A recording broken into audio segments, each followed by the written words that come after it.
Welcome back, everybody. You are joining us at the third part of this trilogy, the Return of the King, the final chapter. For now, we might do more, but the goal of this series was to have an expanded, kind of fleshed out definition of personal development, which is becoming a very important concept and is, of course, filled with social media bullshit and lots of nonsense. So we were trying to introduce people to some new ideas and see if we can come to a better place of understanding with it, and something that we can communicate and, you know, use for ourselves and for other stuff. And in this episode, I mean, we want to kind of deal with some of the stuff we left hanging in the last episode and then try and synthesize what we've talked about in the first two episodes and this one, and maybe tentatively propose a definition for personal development that makes sense.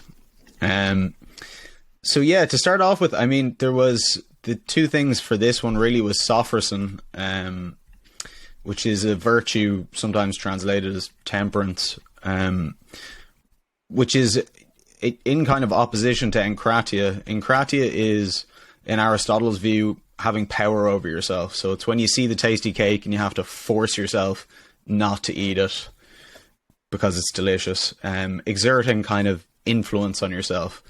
Whereas Sophrosyne seems to be a different kind of thing, whereby you've evolved to become kind of oriented and tempted towards the right thing.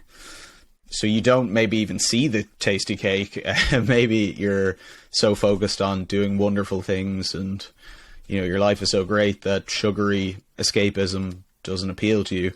I'm not really sure. So I guess, Mitja, what does Sophrosyne mean for you? Where do you see it fitting into all this? Because it seems important, but it's complicated, doesn't it? Yeah. As you were talking, I got this idea for the first time, connecting it to Ian McGilchrist's work with the left brain, right brain hemisphere, kind of master and his emissary. And it felt like kratia is like this very cognitive, very kind of cortical left brain, kind of late to the party human cognition, kind of, I'm gonna consciously kind of do stuff. And Sophrosyne seems like you've managed to somehow come to an agreement with your unconscious mind, or like the right hemisphere or whatever. So like all of your cognitive systems are on board with your idea, right? So from your emotions to your, you know, attention, to your behavior, it becomes a habit. You kind of offload it from this conscious, heavy, kind of energy dense process you need to constantly invest in into something that just comes naturally. So yeah, for me it's how I would connect Sophrosyne to some aspect of my lived experience or life, or what I see around me is when you wake up into a self or into a habit or a way of living and responding that you really wanted, but it just happened. So for me, it's an end state of I would maybe even go so far as to venture that enkratia maybe is the first step. Like, you need to start consciously, and then if you manage, you know, to kind of get a hang of the programming language of your mind, of your unconscious, if you're skillful in how to relate to it, then you can kind of get to a point where all of the systems are aligned. So that I assume that would be much easier if you were brought up in a certain way, and when you're younger and plastic, like all of the initial imprints and habits and frames that we create, I think that's still the sweet spot to do any kind of intervention. But later on, yeah, I would assume it needs to start with some conscious effort, and then, you know, this black box process of how do you then kind of plant the seed of the conscious effort and then allow it to grow roots and bear fruit. 100%. That's exactly what I was thinking, which is really interesting in terms of the enkratia being like an intermediary process, almost like an habit changing, where you have, you know, this 30 days or whatever it is to build a new habit, and that's kind of a period of having to exert will on yourself to not do something. But then over time, it gets a little bit easier. And I know I can think about that with habits myself. Like, I was definitely addicted to video games when I was younger, and now video games are kind of like, you know, it doesn't have the same kind of salience for me. And a lot of things are like that become less salient. So I guess for Sophrosyne, it seems to be that the right relationship or the right salience, you find the right things salient. And there is an implicit assumption there of what the right things are, which is maybe debatable. But it seems to me that you've got yourself in some sort of shape, that you're less vulnerable to vice and impulsive gratification.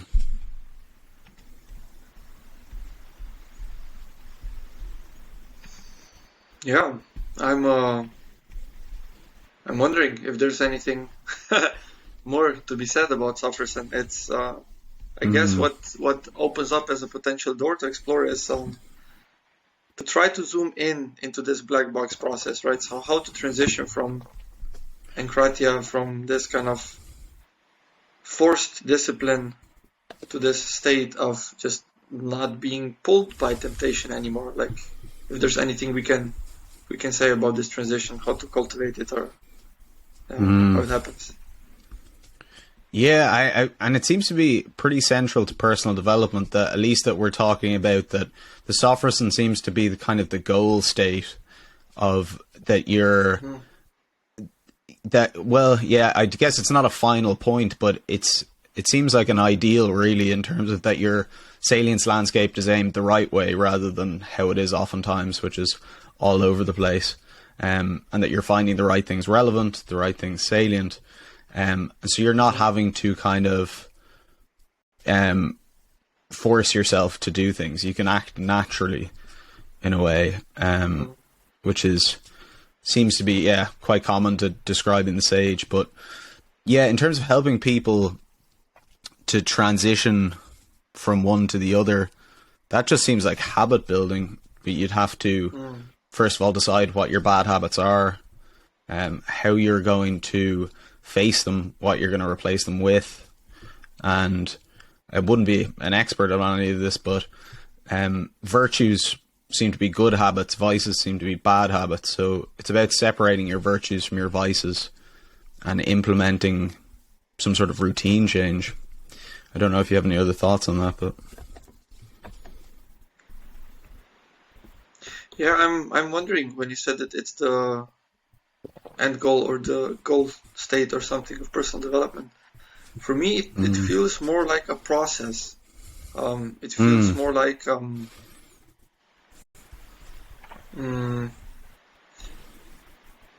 the difference between personal development as some kind of forceful maintenance of a idealized state, right?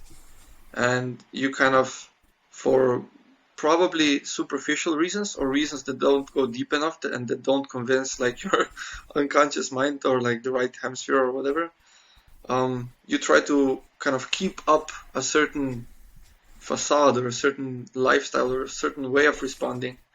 And for me, Sophrosyne is more like, okay, the difference between going out into the supermarket and buying an apple and planting and going through the whole process of setting up an orchard somewhere, that can generate apples, right? So that kind of a difference, right? That's, for me, it's more of a methodological point. If you really want to do kind of deep personal development or individuation or growth, it's more of a methodological thing. I would say that the end goal would be something deeper, like it would be maybe more related to the different personality traits, character traits, virtues, and stuff like that. Yep. But what I also wanted to kind of mention is that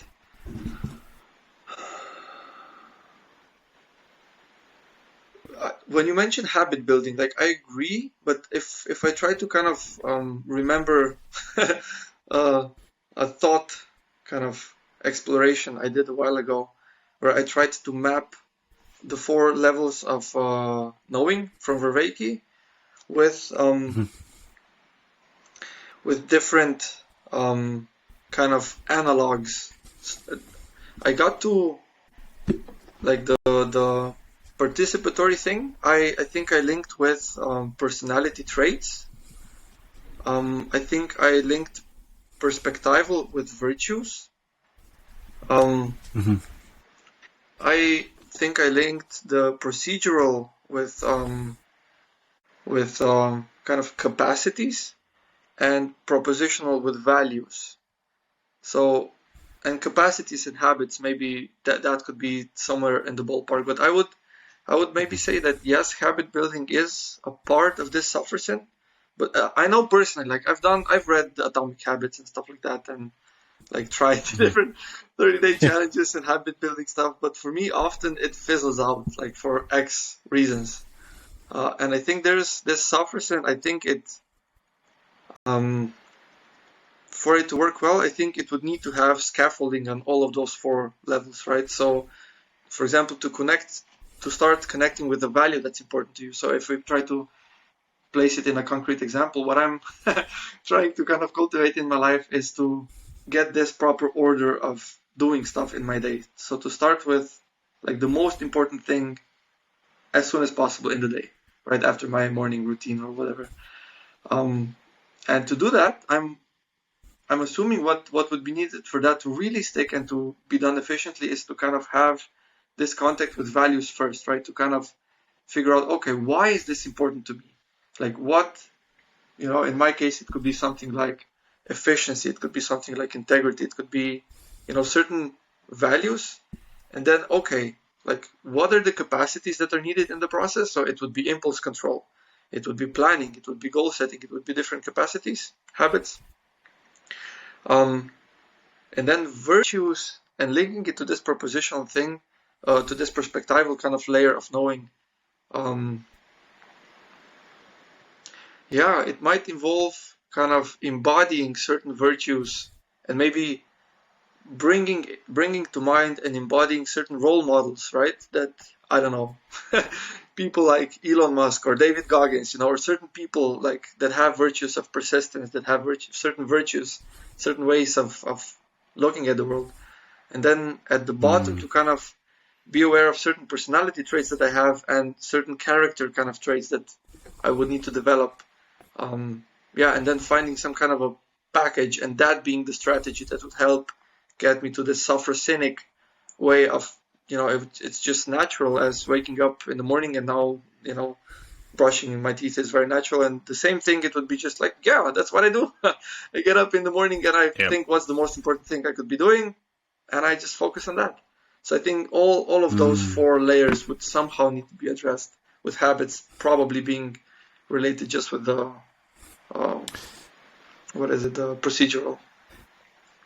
That's such a great fleshing out, because that's exactly what I was thinking of. I mean, in terms of temperance, the original meaning of that is basically like to desire the right thing, not to desire what's shameful. But that implies that that you have clear-cut values, like that you're desiring the things that are of the highest value, rather than just, pithy distractions that might seem good, but that might not be the ultimate good. And that, sorting out those values first would be key to desiring, to even just to know what the right thing is to desire it. There's a lot of philosophers kind of talk about that knowing the good thing is how you're going to pursue it.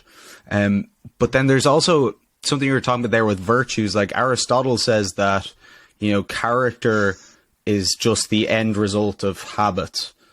And I've heard that people say that virtues are good habits and vices are bad habits, and that these habits result from prolonged attention to certain things. So your body becomes habitually used to attending and to desiring that thing. And then, so what we're talking about is changing the aim of that. So we're talking about a change of character, really. And what we talked about previously was that changing character can change personality. Something I'm interested in here is that the virtues are often looked at as like forms that are timeless, like they're outside of, I know they're embodied, like you said about Elon Musk and David Goggins and people that embody these virtues, but that the virtues themselves are kind of the ultimate good, like the Platonic forms, that they exist outside of time and space, and that we kind of, the best we can do is to try and follow them and bring them into being. And so I guess it kind of, to tie it into personal development, is personal development getting in touch with some sort of form? I mean, are we suggesting that there's a form of personality at the end that we're aiming towards, that is what the virtues are kind of constraining?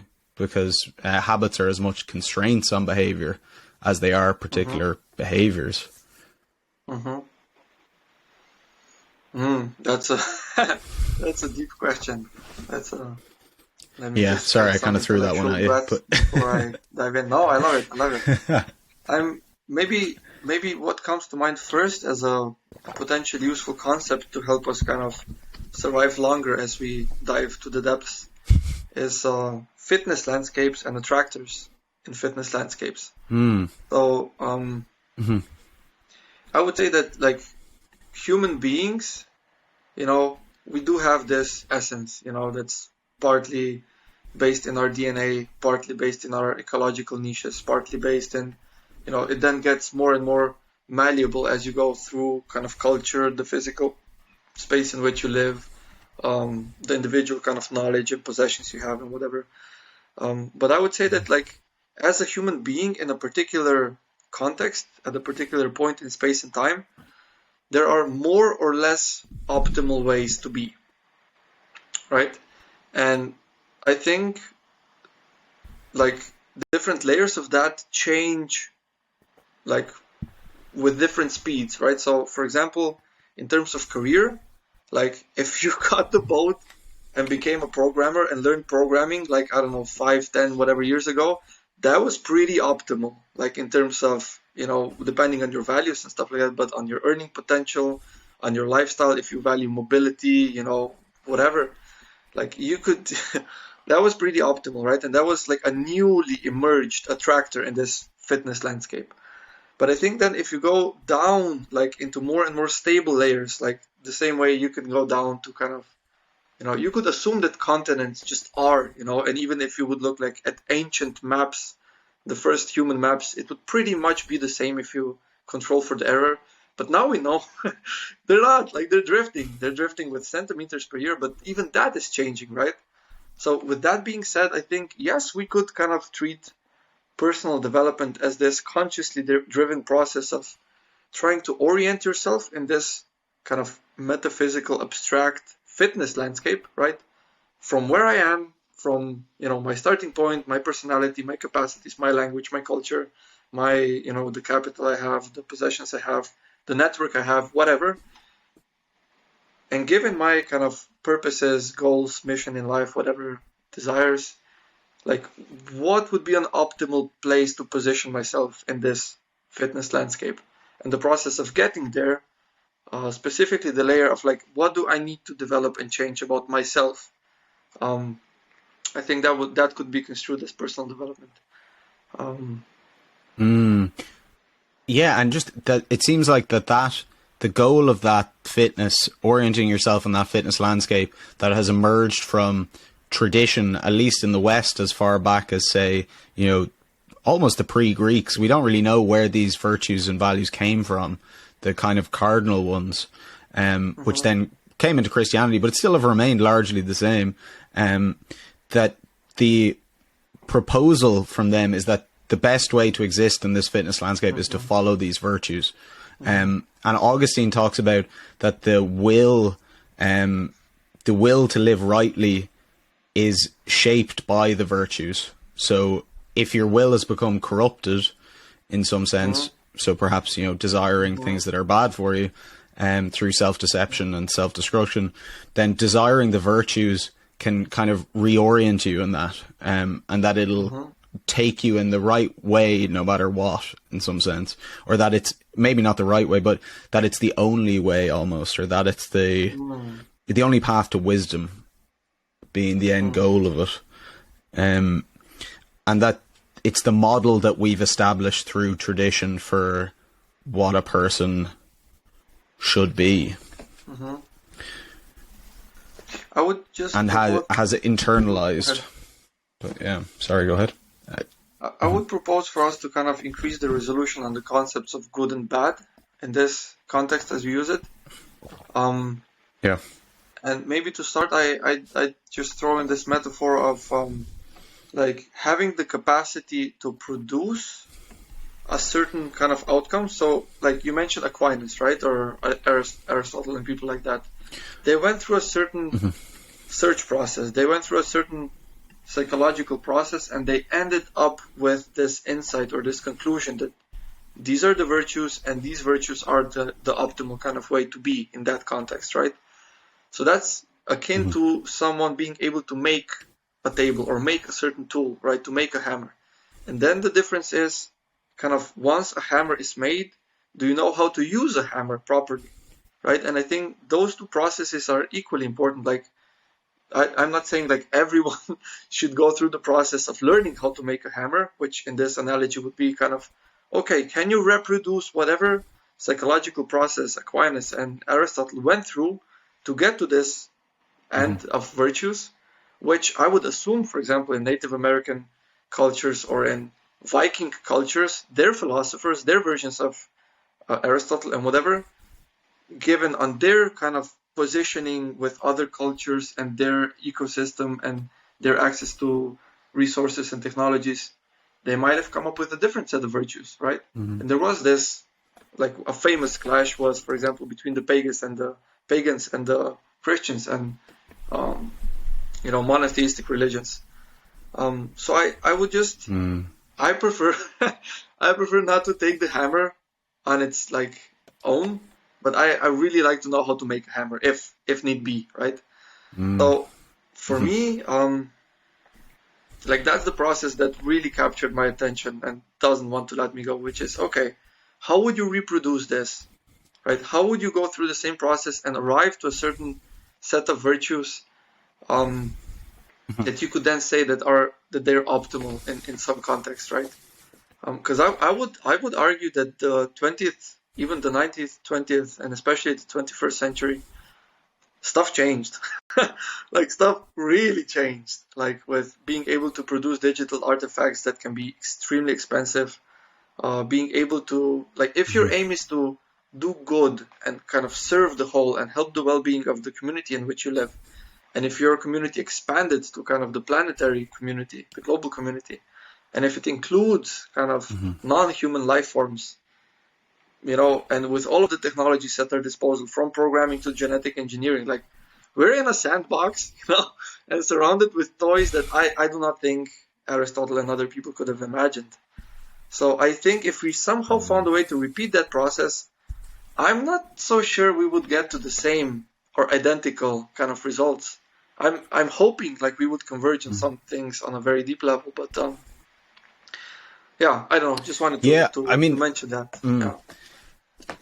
Yeah, definitely. I mean, there's the thought that's coming up for that is that maybe we don't have to go down that road for our purpose. In that we can say that this is one mental frame that's come out, and you can argue about whether it's the canonical one or not, or whether it's fit for purpose for now. I mean, the argument for a lot of proponents of kind of ancient philosophy for modern life is that human beings are still the same, that we haven't really evolved past these motivational, emotional problems that we have.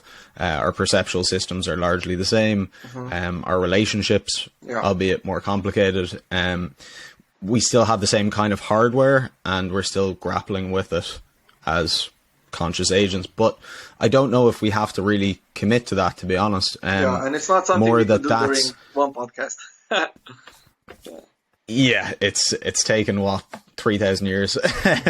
Probably won't finish it today, but just that frame of values definitely is required to structure your desires. It's required to structure your attention, which structures your habits and your behavior.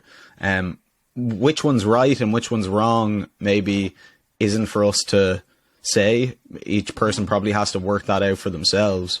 And that seems, in a sense, appropriate, because we're trying to not have this kind of locked in, you know, that this is the most relevant thing or this is the most important thing. We're talking about personal development, which is a process of change between things, probably. So yeah, for people to be aware maybe of the structure that requires changing, like to go from one frame to another frame, you'd need to understand values and how values relate to attention and come from relevance realization, and how your personality traits make certain values salient and other ones less salient, and based on circumstances you might have to change that, and that's kind of part of personal development. So maybe I wonder if we could focus more on the processes there rather than say the frameworks. Yeah, makes sense. What I would like, if we're talking about the process, for me, I have very, very superficial understanding of Whitehead and process philosophy, but like with process, there's it's somewhere it's headed to, right? It's from one state to another, and maybe just to kind of converge fully, because before I diverged with this kind of a bit kind of relativistic take on the virtues, but I would propose that there is some kind of an outcome that does seem kind of universally valuable, which is, can we figure out a way to kind of act in a way that maximizes the well-being of nested context in which we're in across different time frames, right? So can we be, like Greg Enriquez says, can we be a good ancestor, right? Can we figure out a way to act so that we kind of increase our own well-being while also increasing the well-being of other people around us, or the other beings, basically. And doing so that, you know, it increases the chances of that working long term. So I would say that if we take that as some kind of an end goal, I guess that would then be the benchmark for figuring out how, as a person, can you then start aligning different kind of aspects of yourself to enable you to do that. I was going to say, that seems like the outcome almost of like the increasing of well-being for yourself, and then the increasing of well-being for people and surrounding, and then for that to have a kind of temporal effect that goes on beyond that. That seems to be the result of a particular, it might be a character, a type of person. I know Peterson says, which I always loved, which kind of gets you out of the solipsism of virtue ethics, which is that, like, he says, you're not just one individual, you're a community of individuals across time, and that living in right relationship to your future self is actually also living in right relationship to the village and to everybody else, because that future self, you're hypothesizing an ideal situation. So your future self isn't just going to be like, I'm great, everybody else is dead.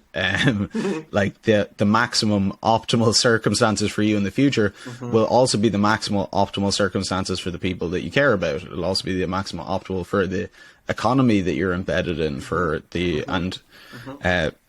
so on, those nested kind of rings that we're within as individuals. So I wonder, does that situate it maybe more in the, what we talked about, like the agency of the individual, where we have our control? Yeah, for sure. Like I think I've mentioned a few times this idea of attuned sovereignty, but I would add that as an equally important thing, not just to kind of increase and contribute to the well-being of other people, but also this kind of attuned sovereignty. Basically, this capacity to kind of connect with other individuals and groups, primarily individuals, because that's the only thing you can actually relate to. To kind of deeply connect and to kind of be able to understand and kind of take their perspective, get a sense of their kind of values, of their goals and purposes. And then the sovereignty part, which is, can you then, like, how effective are you as an agent? Like, how capable are you of, how big of a delta, how big of an influence can you have, you know, towards whatever matters to you, which is ideally aligned with what we've outlined before. So for me, it's both well-being and increasing this kind of attuned sovereignty, meta's capacity, or whatever we want to call it. Yeah. Yeah, and that has the relationship part of it so important, but as well, I'd never understood sovereignty in that way of almost like your capacity for affecting the, well, I don't know if affecting is the right word, but your capacity for increasing the well-being of the people that you're around. Like, are you saying that there's levels to this sovereignty within individuals? Yeah, degrees, like a continuum for sure. That I hope is open-ended, right? Like we can imagine an individual, you know, developing himself into the kind of a person, like the Tao Te Ching says, you know, into this virtuous person that naturally gathers the kind of respect and admiration and following of other people. Like there's this anecdote in a very local context. There was this director of a local nursing home, like an elders home, and the municipality wanted to replace him, even though he was extremely popular and well loved by the people, by the staff, by the elderly. And the elderly came out to protest in front of the municipality building, like in huge droves, you know. And it's like if you're able to develop yourself into the kind of a person that can, you know, form relationships like that, and then lead and coordinate people towards like a shared direction. In his case, it was creating a meaningful, a fun, a healthy kind of environment for people to be in. If you can do that, like his sovereignty expanded, like he got access to resources, he got access to followers, and you know, if you keep going, you know, you could get elected as a mayor, as a president, as a whatever, you know, you could help align the major world leaders. And you know, I don't think there's an upper limit to sovereignty, but yeah, for me, just basic comes down to this very cybernetic kind of concept of an actuator. Like to what degree, like how powerful can your actions be? How big of an influence can it have on whatever matters to you, right? And the attuned part of sovereignty is basically, you know, can you be aligned with other agents in your environment as you're doing that, right? So not just to be the psychopathic kind of driven CEO, you know, but yeah, the attuned part. And yeah, just full disclosure, I've been developing this model for years now, and I find it very hard to unsee it. And whenever I think about personal development and like the different capacities that people can develop, I always see it like, and even with different psychotherapeutic approaches and stuff like that, I just see it everywhere. I see it as a very elegant, parsimonious model for what the different capacities or the processes are. So I would propose that kind of this attuned sovereignty as a capacity is one of the best roadmaps I found so far for orienting yourself in this space of what could you develop with yourself, which capacities can you develop, and yeah, they have this nice opponent processing dynamic in it, and they have this both psychological and relational aspect. So for me, it's as comprehensive as my mind can come up with or fathom. So I would be happy to find a counterexample of some form of personal development that couldn't fit into this model. I'm sure there is some, but I haven't been able to come up with one so far. Yeah. I mean, it seems pretty like it seems very applicable, like in terms of making yourself the best, most capable version of yourself to do good for other people, to release their best, most capable selves, and having almost this positive causal network effect within yourself and then within other networks that spirals out into the larger sphere. Yeah, exactly. And there's this. Oh, sorry. Go ahead. No. I'm wondering how it relates with Sophrosyne, but maybe that's a bridge that doesn't. I might be able to do that. Okay. Well, I was just thinking because there's an interest. The example you were given of the guy in the old folks' home is really interesting. Because it reminded me of Socrates. Just, I don't know, because he's old, I suppose, and kind of a good guy. But there's this like overlap, because in Stoicism they recommend like the meditation of the ideal sage. So you pick, for them it was Socrates, whoever is somebody that you really admire that has these qualities that you bring out admiration and love in you and makes you want to emulate them, and that you should imagine them in your mind like your conscience, and that have them kind of commentate on your actions and judge, where you're going wrong, where you're going right, and to have this inner relationship with them, with your own ideal, and that you could have more of those kind of relationships as you admire different people, and you in that way build up your kind of inner authority that guides your actions, and so you have more perspectives than just your own perspective, and that's part of your kind of sophistication. So how does that relate to Sophrosyne? I mean, Sophrosyne then in some sense might be, because it seems very much like in Kratia, where if you have an inner voice that's saying, don't do that, don't fucking, don't eat the cake, don't, get off the internet for 5 minutes. Whereas maybe if you get to the point where like you've stopped doing those things, you could imagine the inner character kind of going, well, you seem to have it, like you're almost like a mentor or something. It's like, well, you've got the swing of it, so I'll take a back seat until you need me again. There's 2 light bulbs that you just set off in my mind. The first one is the importance of role models and having them intimately in your life. Because I'm imagining this meditation on the sage is proportional with how intimately you've managed to meet the person, right? If you just read about Socrates, that's one thing. But if you've lived with him, right, and walked with him and seen him respond, seen him deal with things, had personal conversations with him where you opened up and got a genuine, authentic response, right? Or, like, I think in Buddhism and in a lot of spiritual traditions, they really kind of put emphasis on this idea of transmission, right? That there needs to be a direct lineage, right, between masters, between gurus. So you have this personal, intimate, face-to-face kind of interaction and exchange and initiation with someone. And if you're open, I'm imagining what that does is basically it downloads like a simulation of that person or that kind of agent in your mind that you can then use as you go on, right? So that's the first light bulb, this importance of being kind of in intimate and personal and kind of this transmission relationship with a sage, right?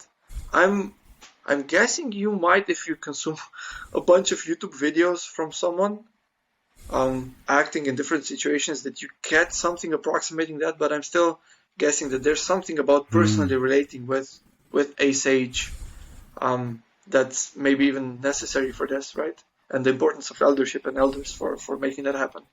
So that's the first light bulb. And the second light bulb is like Sophrosyne, for me, what connected was that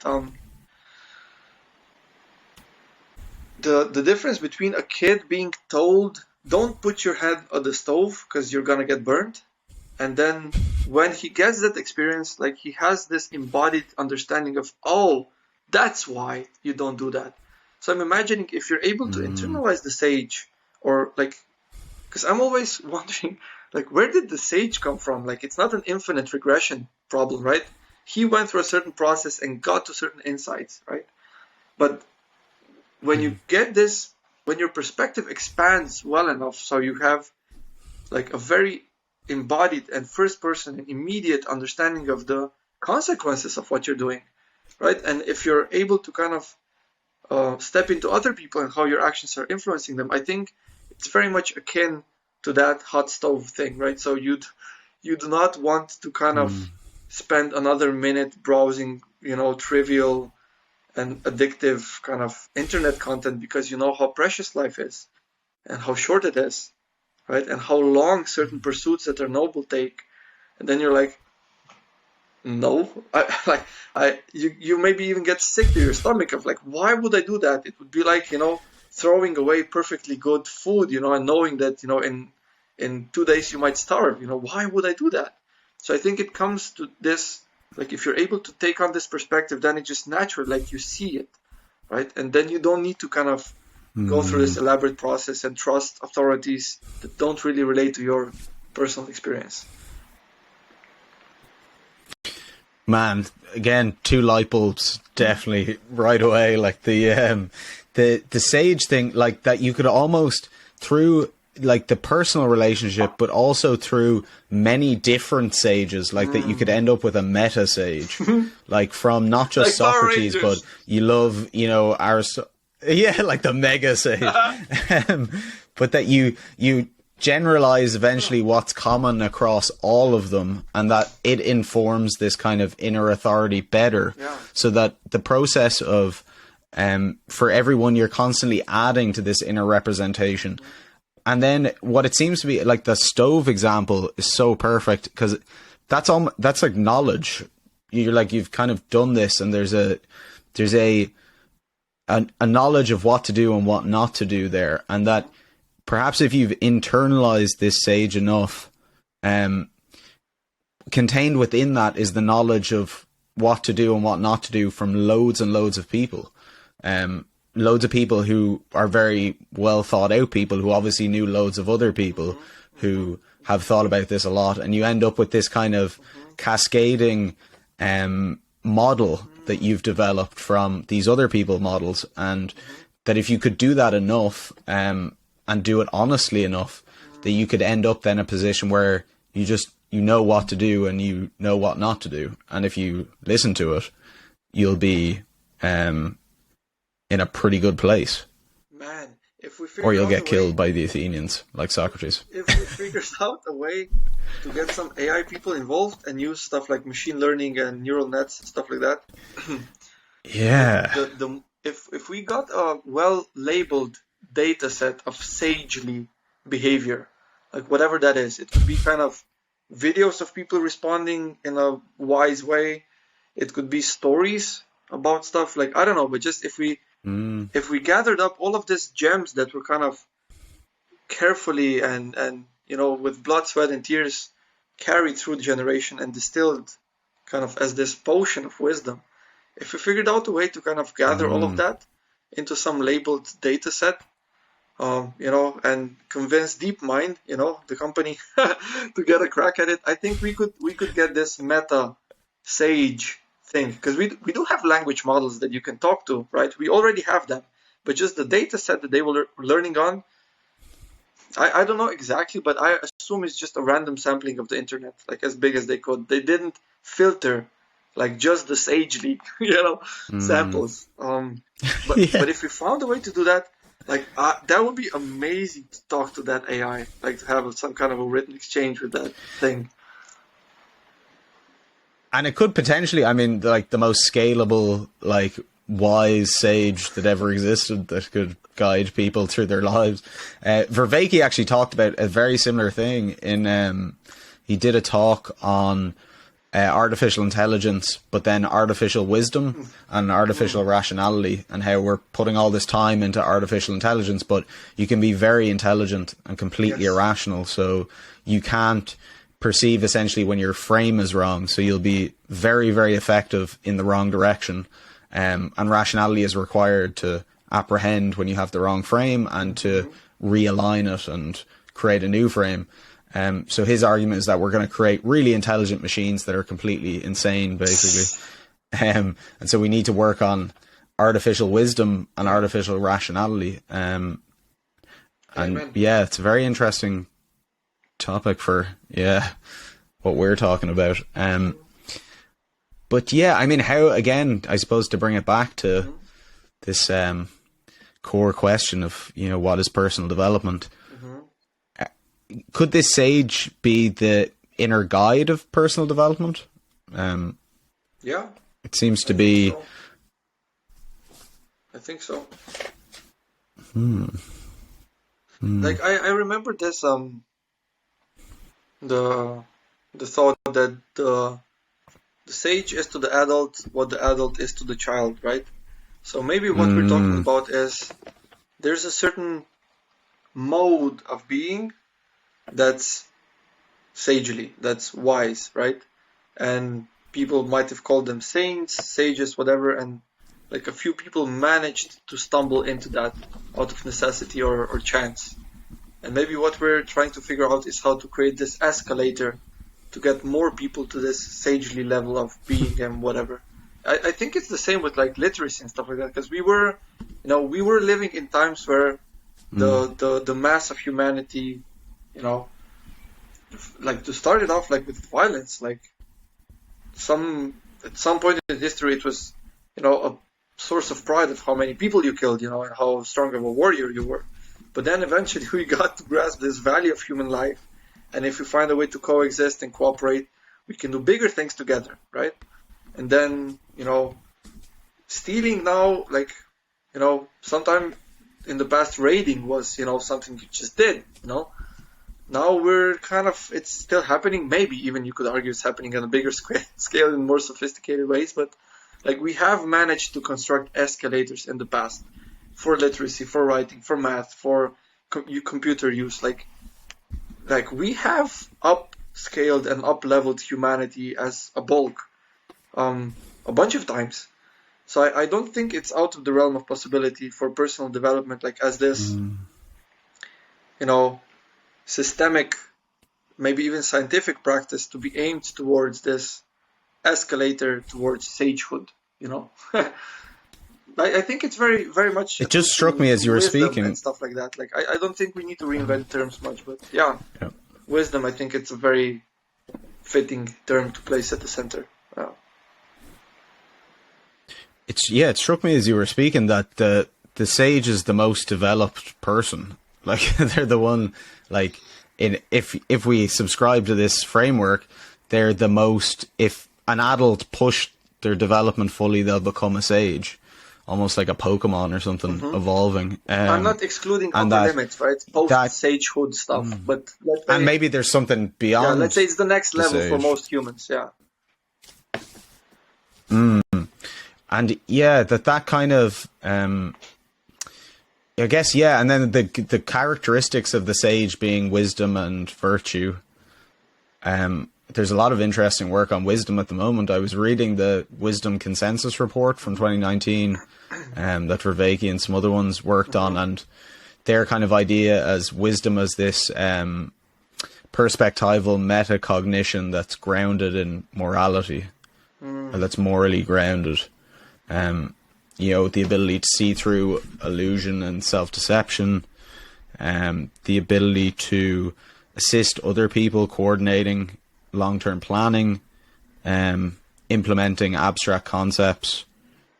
And then there seems to be virtues within wisdom almost, like, being able to take other people's perspectives, being adaptable, and that there's a humility to it. And so it seems like some of the other virtues that's always what they say anyway, that wisdom is this kind of meta virtue that seems to contain all the other ones. So maybe we've just provided a very kind of like a weird way round argument for the sage and for the cultivation of wisdom and virtue, because we definitely didn't start with that presupposition, I don't think. Maybe not consciously anyway. It's all about convergence and reproducibility. So if we found another way to the same conclusion, I welcome that. I would offer to do a speed run of this Attuned Sovereignty model and then get your take on how you think the different virtues could be subsumed by that. Absolutely. Yeah, if you're up for that. Yeah, please. Okay. So, basically what this Attuned Sovereignty model is, it's an adaptation of the Hexaflex model, which is from ACT, Acceptance and Commitment Therapy / Training, from Stephen Hayes and others. And basically what my contributions were expanding it from a set of psychological flexibility and psychological rigidity, where most of the time psychological rigidity was termed as the source of most forms of psychopathology, although when you dig into detail, people did mention and kind of give due to this psychological process that it has its value, but for most humans in our culture, they are overdeveloped, and the part of psychological flexibility is not developed enough. So that's usually the kind of antidote to a lot of psychological suffering, or kind of maladaptation, or spinning in loops. So what I did is basically I tried to redeem the psychological rigidity components from something that were quite negatively expressed into something that's valued, that could be termed as a virtue. And then what I also did is I noticed that this was very, very individual, very psychological in nature, and I missed this relational component. And then when I started playing with it, I felt like there could be a very nice symmetry between all of this. So basically what it comes down to is a set of psychological capacities, psychological processes, you could say, that all of us have within us and have the capacity for. Like, we do have the capacity to kind of flex and extend our hand, right? You have the contractor muscles and the extensor muscles. All of us have that. Some people haven't developed to that degree that they can take a heavy metal ball and throw it the farthest, that humans have ever thrown it in history, right? You can develop capacities. Or you could have it, for whatever reasons, neglect or accidents, you could atrophy it to the point where you cannot lift a cup anymore, and it becomes a problem, right? So those capacities, I'm arguing, are kind of universal. All of us can, in this moment, we can tap into them. As you're listening through it, I'll try to kind of give descriptions in a way that, you can tap into that, like you could extend and kind of contract your hand. And they're basically paired. So the first thing is they're paired within a psychological contraction and a psychological expansion pole. So you have this dynamic of contraction and expansion. You could say stability and plasticity, whatever your favorite yin-yang metaphor is here. It's exactly what I was thinking of. You could map that on quite well to those.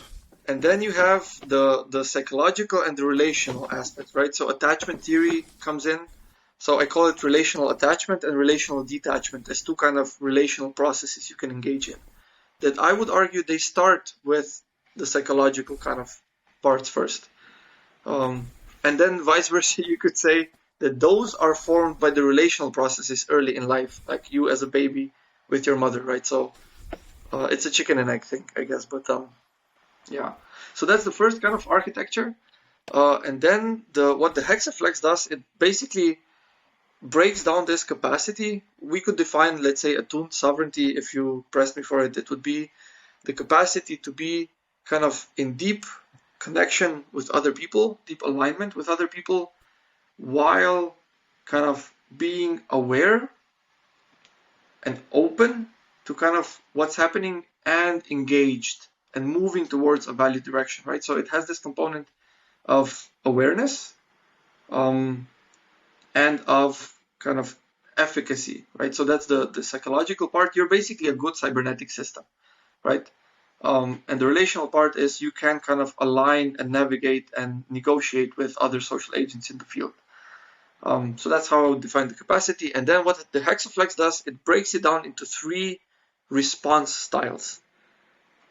And those 3 response styles are kind of the central one, you could say, is you can be present and connected, or you can be absorbed and withdrawn, right? So the presence is basically, it comes down to mindfulness in a way, an expanded definition of mindfulness.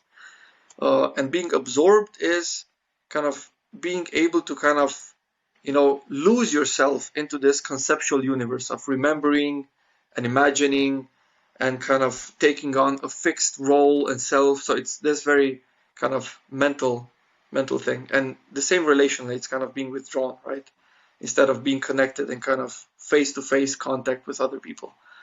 From polyvagal theory perspective, it would basically mean that you're engaging in co-regulation with other people, right? You're allowing your emotions to be fully visible on your face and in your voice, and then you're receptive to the emotions and kind of the input and the responses of other people. So you're forming this kind of unit, and the portal is basically opened. Then the second response style is either you're open and receptive, or you're closed and projective. So basically being open means that like you can be present to stuff, right? But there's this openness, involves this equanimity, involves this non-judgment, involves this acceptance, right? Involves this kind of being able to kind of submit to other people or kind of align or follow them, right? And this kind of closed and projective basically means that you're not letting stuff in, but you're kind of, in a way, you're insensitive to contextual conditions, and you're kind of placing your anchor in yourself. So for example, there could be certain thoughts, certain rules that you have, right, that go against social conventions or and projective basically means that instead of receiving the other person, you're kind of expressing stuff, right? You're trying to convince, you're trying to communicate. And the third response style is basically related to kind of behavior and kind of values and meaning and motivation in a way. So the kind of expansionary part is to be proactive and pro-social. So you're basically you're consciously and intentionally kind of choosing and pursuing a value, and you are consciously and intentionally kind of taking into account the larger whole and trying to act altruistically, right? And the opposed part, the kind of contractionary part, is being passive and protective, right? So passive is basically energy conservation, keep your head down, don't attract attention, line of least resistance, avoid risk, avoid failure, kind of play it safe. And protective is like contracting your horizon of care basically to narrow circles, to yourself, right? To taking care of yourself, protecting yourself, possibly at the expense of other people, at kind of situations that are really unfortunate and that are kind of win-lose situations. So I'm wondering if at this point, before I kind of dive deeper, because each of those response styles are ultimately made of two kind of psychological capacities. So that's the kind of micro level stuff. But before I get into that, I'm wondering like if you have any thoughts or any responsive to this kind of psychological expansion, psychological contraction, relational attachment, relational detachment, and the three different response styles. You might not. I'm just wondering. Yeah, it seems quite No, I definitely do. It seems quite similar to.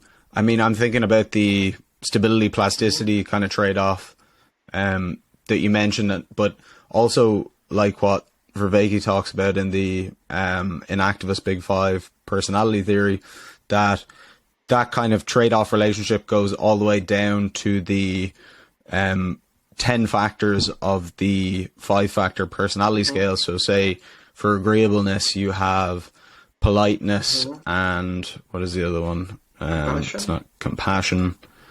Is it compassion? Yeah, possibly.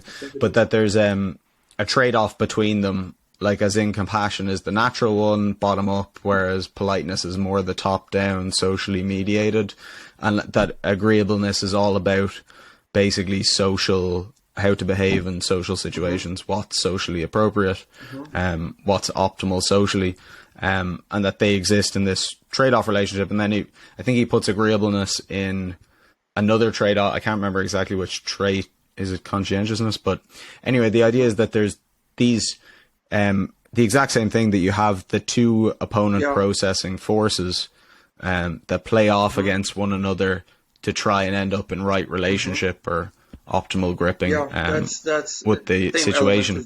And this opponent processing is there.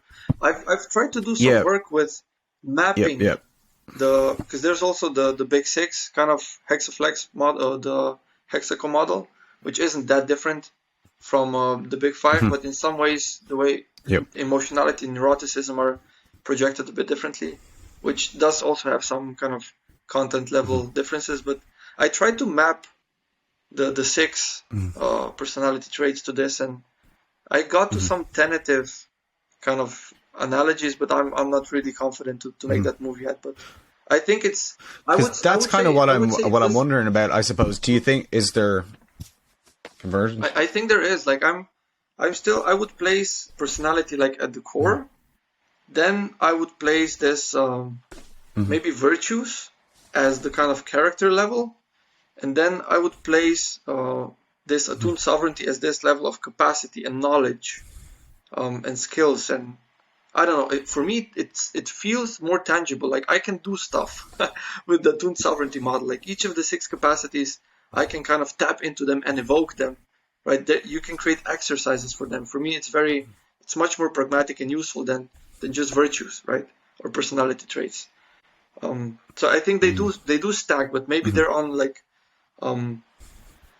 they're on different levels of kind of concreteness, right? Personality traits to be this foundation, long-term, even neurologically, biologically based stuff.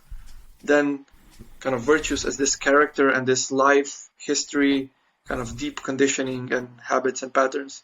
And then Attuned Sovereignty, I would say it's this kind of very, like it's a gym schedule basically. It's very kind of different muscle groups and different kind of exercises and processes that you can cultivate.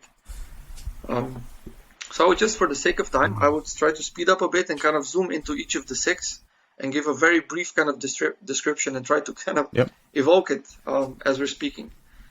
So if we focus on the center, I mentioned this response style of being present and connected versus being absorbed and withdrawn, right? So this, if you can imagine like a hexagon, right? This B-shaped thing, right? Imagine each of those corners like is a sphere, it's a circle. And each of those circles basically has, the 4 dimensions. It has the psychological expansion and the psychological contraction. And on the left and right hand side, it has the kind of the psychological and the relational parts, right? So if we start with the first one, it's basically about, and each of those 6 are related to a basic dimension of the psyche as Stephen Hayes has rendered it. So this one is about attention, right? The top one is about attention. The bottom is about self, or selfing, as they like to call it, as a process, as opposed to kind of a noun. Like we self, in a way, like we choose moment to moment what kind of a self do we want to kind of embody. So the attention one, basically, the psychological parts relates to present perception and remembering and imagining, right? So that's, if we try to tap into that, right? Present perception, that's basically kind of trying to take a step down from the mental kind of robot that we're in and tap into our senses, right? And just kind of take in like the flow of information, right? The smells, the bodily sensations that we're feeling. If we're attentive enough, you can feel your heart all throughout your body. Like you can feel your heartbeat in your fingers, right? So it's this process, present perception, being in this moment, and trying to expand as broad as possible across all senses to finer and finer details. And remembering and imagining is then kind of plugging out of this, right? And booting up our internal simulator. So if I ask you, like, do you remember how you started your morning?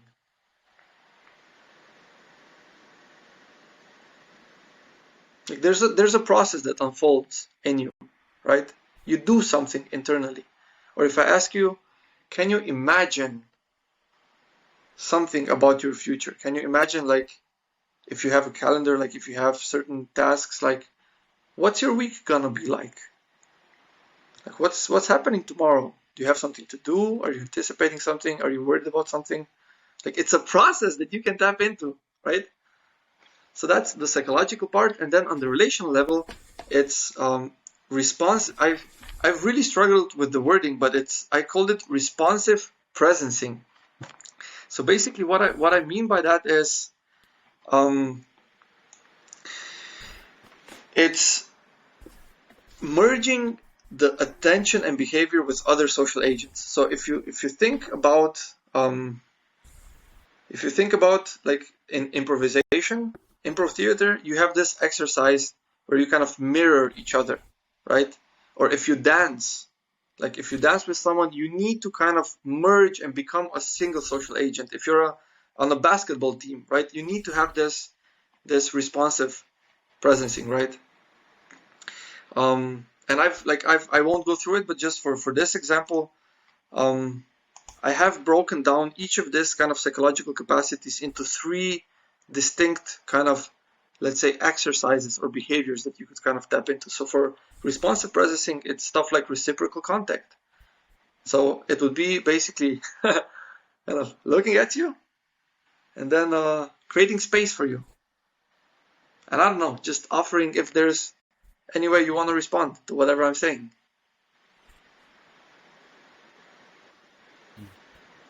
Is there? To respond reciprocally to, I think I get the idea. I mean, I'm seeing it like these different kind of levels and different ways of looking at kind of these complex individual and relational, I don't know if modes is the right word, but yeah, no, I see what you mean. But are you thinking of this as a therapeutic device? Yeah, for me, it's very pragmatic. It's a process that I can tap into myself and then kind of cultivate. For example, like a lot of the people cannot separately move their toes or their fingers, right? And it's kind of, you can tap into like, what is that process inside me, and then cultivate it. So that would be kind of reciprocal contact, right? Yeah. So this allows people to see the different capacities and then to practice them essentially, where they might not have knowledge of the existence. Almost like you're laying out a map for the possibilities of these processes. Yeah, a visual that people can pick up. Really helpful. But I'll try to kind of speed up through my words. So with this responsive processing, I can add it in certainly for the video. Sure, we can. Wonderful. So then another kind of aspect of this responsive processing would be improvisational openness, right? So the simple exercise for this is yes and, right? I'm not sure if you're familiar with that, but whatever sentence I start, like you then say yes and try to tie the thread together, right? So you're trying to see what the other person is up to, what direction they're heading in, and then you're trying to kind of align with them and build on it, right? And it's a capacity, it's a process you can engage in. And the third one is authentic vulnerability, right? So can you kind of show up as yourself, right? Can you be present here without thinking about, other stuff, but like be fully present and put your attention on another person? And I think circling does a wonderful way of doing that. So that would be responsive processing.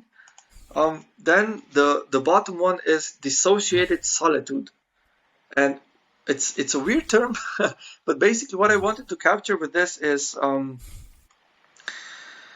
it's isolating your attention and behavior from external social influence, right? So the previous one was merging it. This one is basically, an example would be if you're in a co-working space, or if you're in a home and you have family members there and you need to do homework, you need to do work, you need to do certain stuff, right? Or you want to do something, and then other people are trying to kind of, get this responsive processing process with you. They want to kind of hook up with you, but you don't want to, right? You want to keep going. You want to kind of isolate yourself from external influences. It might be other kind of kids trying to provoke you at a playground and get you to fight. It might be other people to kind of try to get you away from a certain goal at the workplace and try to get you to do their own thing, right? So can you isolate your attention and behavior from external influence, especially external social influence?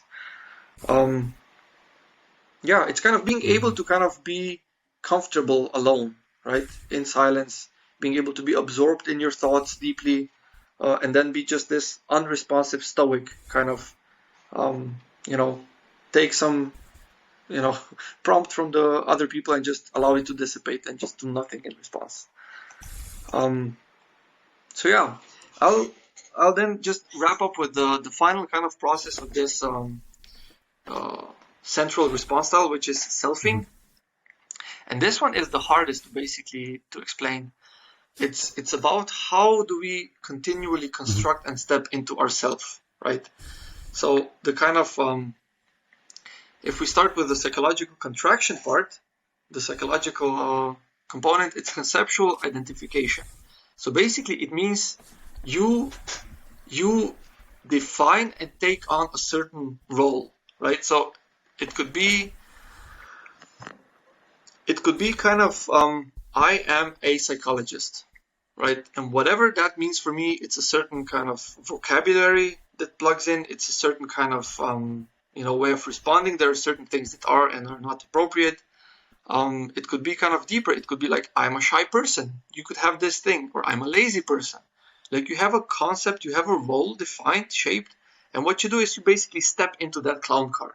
Like, you step into that, and then what that does, it limits the behavioral repertoire. It limits the different responses you can have to a certain situation, right? And you can imagine that there are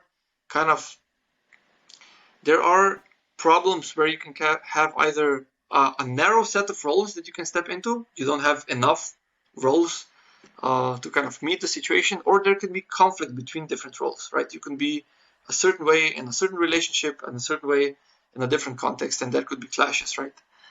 So that's conceptual identification.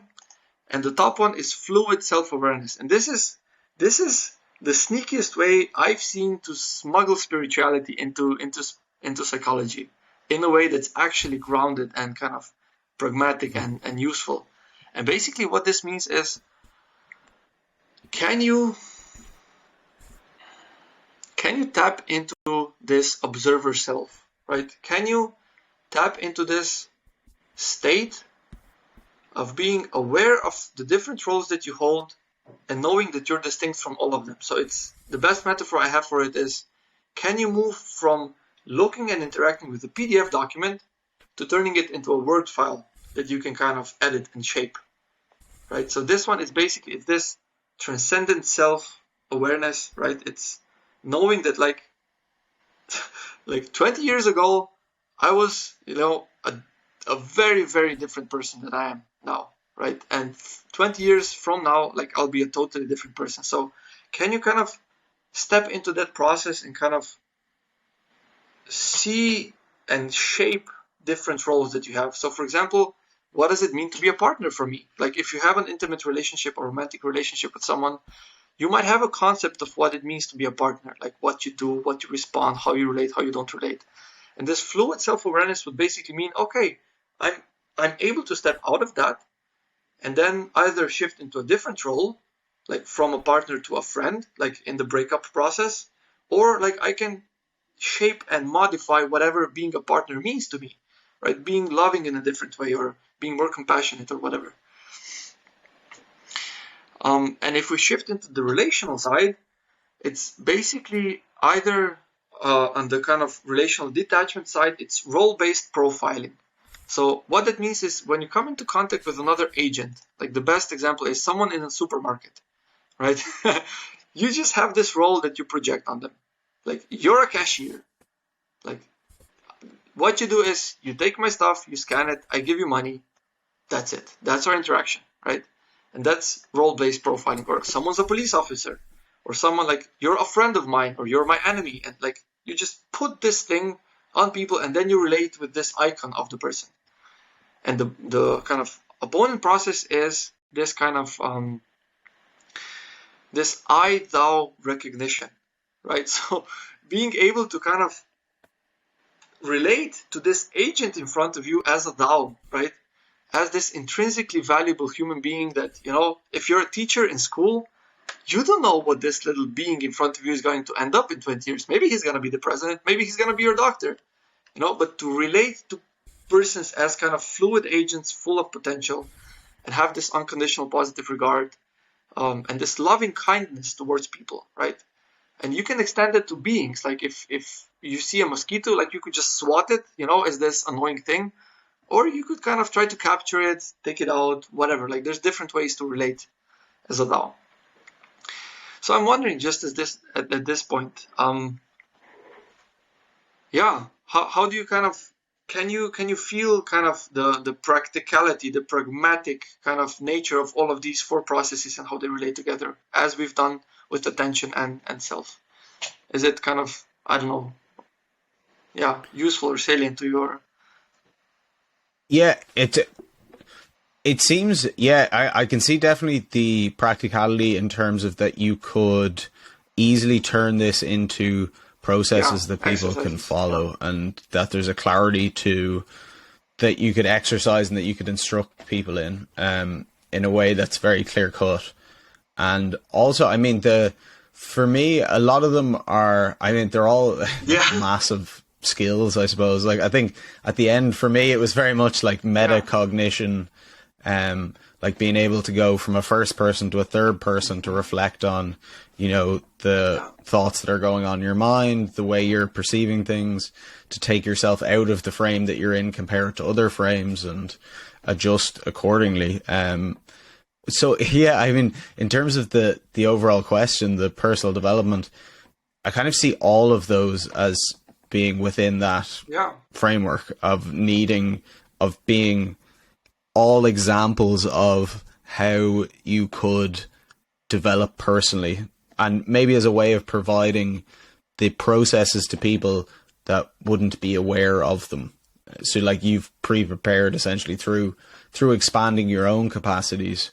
You've recorded all of these different ones, and then you can therefore communicate them to other people in a way that's educational and therapeutic. I guess I wonder for people, for the individual, the cultivation of these capacities and the processes. I mean, are you saying that these are the key ones? Because I doubt they don't encompass everything, I suppose, but that these are the most pertinent processes for people to be successful agents, like the sage that we've kind of discussed. I kind of wonder how you see it fitting in, or do you see it fitting into what we've discussed so far? For sure. For me, this seems like a very comprehensive map of this kind of attuned sovereignty capacity, which for me it's high level enough that it leaves freedom to be unpacked into an individual's life with their unique values, with their unique context, their developmental goals, the career goals that they have, relationship goals, different domains of life that they value. I think it can be unpacked into basically any kind of life. And I think it comprehensively captures like the psychological processes that are under conscious influence, right? Because there are certain things like the fear response, like the amygdala, like that's gonna turn on. Like you can then choose how you respond to that, but there are certain psychological processes that we don't really have cognitive, intentional, conscious influence over. So for me, this seems like a sufficiently comprehensive map of this high-level metacognitive capacities that you can kind of, that is still concrete enough that you can actually practice, right? And then being domain general, they hopefully translate into other areas of life. So I would say, like, from my side, like I hinted at the beginning, like I would struggle to find an example of a personal development activity that could not be expressed as a combination of some of these elements. So if we take assertiveness training, it could be construed as a combination of, for example, this dissociated solitude, emotional boundaries. It's all kinds of different kind of capacities that would connect. But for me, it serves as a kind of a periodic system of psychological processes, right? So it's atomic, it's as distinct as I can get them, as kind of distilled to their essences, and then you can combine them together to create higher order capacities. So yeah, I like for me, for my personal use and with people I work with, this is the model of, you could say, personal development that I lean on. Yep. And you think now we'd be ready then to try and create or to allow, I suppose, to see, maybe might be a better word, an alive definition of personal development that has come out of what we've discussed. There's definitely something coming up for me in that the metacognition aspect and the behavioral aspect as well, this kind of duality perhaps between action and reflection, advancing those into better relationship with the environment, into a more optimal circumstance. So optimizing your metacognition to optimize your behaviors towards, the highest level of development you can attain in wisdom and virtue. There seems to be that's kind of a wide circle. I wonder, can we narrow it in more until we get something that feels right? Yeah, just to mention it for the sake of completeness, I mentioned 2 processes which were related to attention and self. There are 4 others that I won't get into now, but I just want to name them because I think they might be helpful elements for the definition. So on the kind of left-hand side with this open and receptive, there's emotions and cognitions as separate parts, right? So how do you relate to your emotions and how do you relate to your cognitions?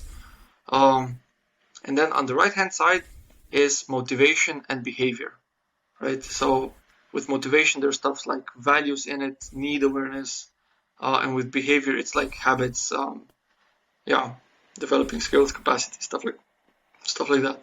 So for me, if I would venture to kind of distill all of that into some kind of a definition, I would mention that it's the conscious cultivation of the way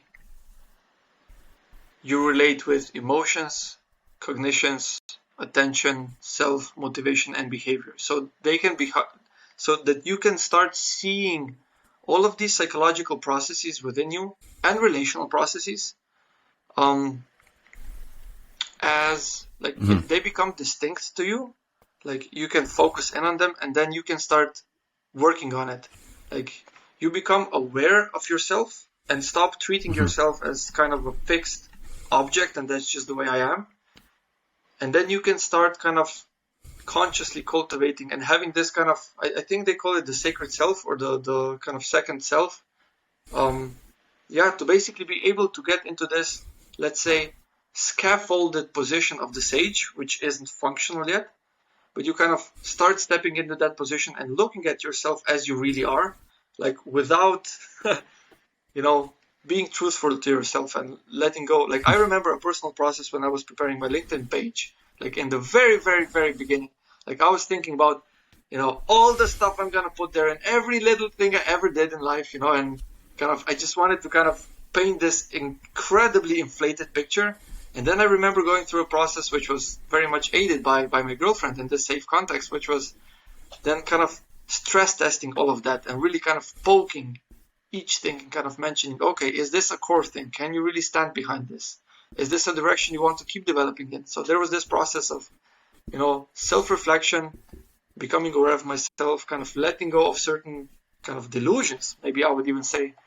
And then whatever's left at the end, to have this kind of sober assessment and then starting this process of kind of prioritizing the different aspects of yourself that need care, that need development, then figuring out like you would a gym strategy or a diet strategy or, like you would go about building a house, like then you engage in a process of working on one of these kind of dimensions.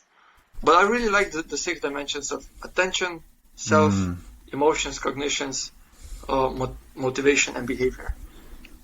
And all of them then translate into relational things as well. But I would sum it down into consciously steering your own evolutionary process. For me, that's the simplest way that I think I could render it. Maybe I would add a qualifier, like in a way that's maximally and that beneficial to the global ecosystem or whatever. But that's my maybe personal value scripting or whatever. Because I would still allow freedom. Like you could technically, I think you could do personal development in a way that would be destructive, and that would be, I don't know, it might be kind of anti-social personal development, but I think there's still a subset of personal development. Yeah, that's really interesting. You think about the Jungian shadow, like that it could be actually developmental to get in touch with those darker impulses that society doesn't want, and aggression and whatever else that might need to be integrated, and that leads to a more developed personality or a more complete personality. I really like that, consciously cultivating your evolution, and then through as a kind of higher level, I think also qualifying it with the optimal gripping of the consciously cultivating your evolutionary process in response to the appropriateness of the arena that you find yourself in or that you are moving towards. So that we have the conscious element, that it's you, the agent, doing it, the process, which is this trade-off relationship of evolutionary, one thing can survival of the fittest. You have to kind of make choices and decisions to progress, but that it's also embedded in a context, which might be people, circumstance. It's very much in the world. It's not just this kind of nucleus process. Yeah. I would add to that, like this agent arena fit, right? I think there's something to be said about maybe consciously cultivating the evolutionary process of like your being in the world. It's a weird sentence, but it's what I'm trying to get to is I think there's potential for personal development through aspiring to change the arena in which you're in, right? So the process of, for example, if you're a part of a team in a team setting, to help that team become more kind of pro-social, more altruistic, more caring, more efficient. Like you're trying to change the arena through how you interact with it. So I think there's something to be said of kind of steering or cultivating this evolution of this agent arena fit in a way that kind of maximizes the potential for well-being and kind of sustainability of whatever life is living there. I like the word thriving. Yeah, I wrote that somewhere. Yeah.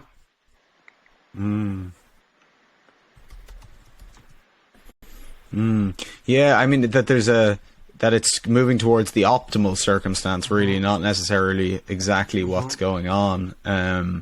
As we kind of pointed out, the when you have your future self that would be your ideal future self, it also specifies an ideal future circumstance that involves family, friends, the economy, everything else. And so that optimal circumstance, or the optimal person that you could be, also implies an optimal circumstance. So I guess consciously cultivating your evolutionary journey toward the optimal circumstance might encapsulate that a little bit more. I really like the idea of domains of life. Like there's a common thing in coaching. Another thing is to kind of ask people to think of their like life as, a space, and then just to map out like what are the different domains of life that are important to you, like health, family, career, community, spirituality, whatever, fun. And I think personal development deals with kind of identifying what are those domains of life. And then when you use the word optimal, I think personal development also involves a process of defining what that is, right? So coming to clarity about what does optimal mean for me across all domains of life that are important to me. And once you have that clarity, to go basically through this process of making it more and more concrete, right? Some people have like 100,000-year-old visions of what they'd like to kind of contribute to. Some people have quarterly, that's fine, But then just to have this, once you've defined what optimal means across different domains of life, to then kind of ground it down to like a vision, a yearly vision, goals, and then actual tasks and behaviors that you need to kind of conduct to get there. And in the process, there's probably kind of things involved with personal capacities and skills that you need to develop to be able to get there. But yeah, it's something about constructing and kind of stepping into your kind of ideal life, whatever that means. Yeah, and also knowing what it is, I suppose. And, I'm always tempted in these conversations to say that, it's something like what we're doing already a little bit, which is this process of discovering what it is that we actually think about something before we can actually, or to go back and then pursue it in a different way. Like this conversation now has made me think about personal development very differently than previously I had before. And I probably thought I knew what personal development was, but that I've got a more high resolution picture, which probably will again improve in the future, but that can assist me in undertaking the process. My understanding of it affects the actual activity itself, and that's also a part of personal development in this weird loop of the more you learn about it, maybe the more you can be effective at sure, the anagogic the process. Ascent, right? As Rebecca mentions it, the positive spiral. Yeah. Okay. Well, I guess that might be the point to depart from for now. I suspect we'll come back again. Probably have to have some more once more into the breach and fill up our intellectual oxygen tanks. If you're interested at some point to go through the different kind of aspects of this attuned sovereignty thing, and try to kind of tap into it and see if there's any bridges to be built or connections or implications or.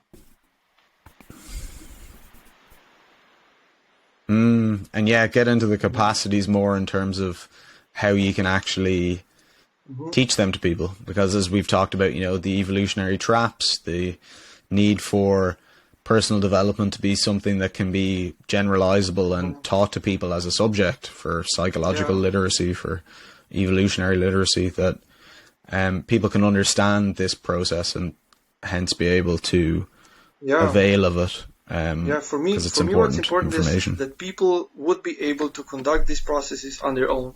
Like, sure, you can go to a fitness trainer and they show you the proper form for push-ups.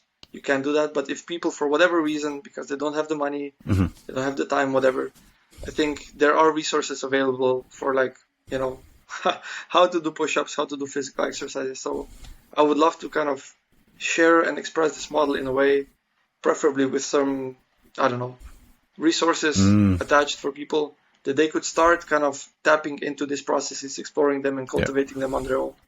I think that would be something I'd very much appreciate an opportunity to do. Yeah, absolutely. And of course, building the technological meta sage that can curate the internet, which is probably going to be a long-term project, but that's a pretty good one. So thank you so much, Mitja, once again, for this wonderful series, for your honesty, for your intellect, and for your willingness to participate. I appreciate it deeply. Thank you.